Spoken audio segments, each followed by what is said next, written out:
ఈరోజు రామగుండం నియోజకవర్గంలో గోదావరికని పట్టణంలో 355 పడకల ఆసుపత్రి నిర్మాణ కార్యక్రమ భాగంలో భూమి పూజ కార్యక్రమంలో నాతో పాటు ఈ సభా కార్యక్రమానికి అధ్యక్షత వహిస్తా ఉన్న స్థానిక శాసనసభ్యుడు సోదరుడు మరి రాజ్ ఠాకూర్ గారు, ప్రత్యేకంగా ఆర్గనైజేషన్ కృషి చేసే సోదరుడు రాజ్ ఠాకూర్ గారు నిత్యం నిరంతరం ఈ ప్రాంత అభివృద్ధికి ఏదో చేయాలని తపన తృష్ణతో మరి ఈ 90 రోజులు కూడా నిరంతరం మరి పాట పాడుతా ఉన్న ఆ అభివృద్ధి హాస్పిటల్లో ఈరోజు మెడికల్ కాలేజీలు వచ్చినాయి.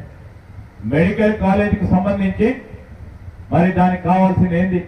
రెండోది విభాగం నర్సింగ్ ఆఫీసర్ల నియామకం మా ప్రభుత్వం వచ్చిన తర్వాత వందలాది మందికి ఈరోజు నర్సింగ్ ఆఫీసర్స్ గా మరి నియామకం చేసి ప్రతి ఆసుపత్రిలో పూర్తి స్థాయిలో నర్సింగ్ స్టాఫ్ ఉండాలని మా కాంగ్రెస్ పార్టీ ప్రభుత్వం వచ్చిన తర్వాత నిర్ణయం తీసుకొని నర్సింగ్ ఆఫీసర్లు కూడా నియామకం చేయడం జరిగింది. దానికి తోడు 23 కళాశాలలకు కూడా 23 నర్సింగ్ కళాశాలను కూడా ఇవ్వడం జరిగింది.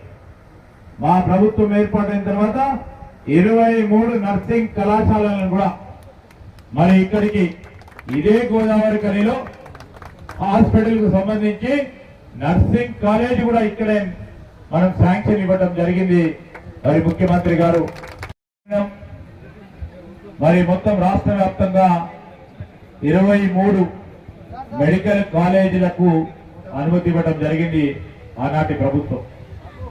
దానికి సంబంధించిన ఇన్ఫ్రాస్ట్రక్చర్, దానికి సంబంధించిన హాస్పిటల్, దానికి సంబంధించిన వివిధ స్పెషలైజ్డ్ మరి డిపార్ట్మెంట్కి సంబంధించి కానీ దానికి తోడు దానికి కావలసిన అనేక అంగుళాలతో ఆసుపత్రి నిర్మాణం చేయాలని ఆలోచన చేసి ఈరోజు 140 పైచిలకు కోట్లతో మనం హాస్పిటల్ నిర్మాణం చేసుకుంటున్నాం. ఈరోజు మనము లక్ష్యం ఏంది? తెలంగాణ రాష్ట్రం ఏర్పడిన తర్వాత మన రాష్ట్రంలో వైద్యపరంగా విద్యపరంగా అన్ని అంగుళాలతో మొదటి స్థానంలో ఉండాలని ఆలోచన చేయాలని ఒక సంకల్పంతో ముందుకు పోతా ఉన్నాం. అంశాలను దృష్టిలో పెట్టుకొని ముఖ్యమంత్రి గారు మా ప్రభుత్వం అంతా కూడా 5 లక్షల నుంచి 10 లక్షల రూపాయల వరకు చేసింది. కొంతమంది అంటున్నారు ఏంది రాజీవ్ ఆరోగ్యశ్రీ ఏం చేసినారు. మరి మా కలెక్టర్ గారిని అడిగిన రాగానే ఈ జిల్లాలో ఇదే రామగుండంలో ఎన్ని రాజీవ్ ఆరోగ్యశ్రీ కింద 10 లక్షల రూపాయల వరకు ఎంతమంది ఉపయోగించుకున్నారని అడిగిన వారు చెప్పిండ్రు దాదాపు 2000 మంది వరకు ఈ 3 నెలల 10 లక్షల రూపాయల వరకు ఈ రాజీవ్ ఆరోగ్యశ్రీ కార్యక్రమాన్ని ఉపయోగించుకున్నారు. అంటే 2000 మందికి కాంగ్రెస్ పార్టీ రాజ్ ఠాకూర్ గారి నేతృత్వంలో ఈరోజు 2000 మందికి వైద్య సదుపాయం కలిగిందా లేదా ఒక్కసారి మనం ఆలోచన చేయాలి.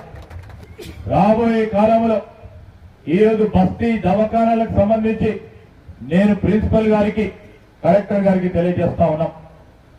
ఈ కార్పొరేషన్ లో ఎక్కడెక్కడైతే ఇంకా బస్తీ దవాఖానాలు కావాలో వెంటనే ఒక ప్రణాళికబద్ధమైన కార్యాచరణ తీసుకుంటారు. రాజ్ ఠాకూర్ గారు ఆల్రెడీ దీని విషయంలో మాకు తెలియజేయడం జరిగింది.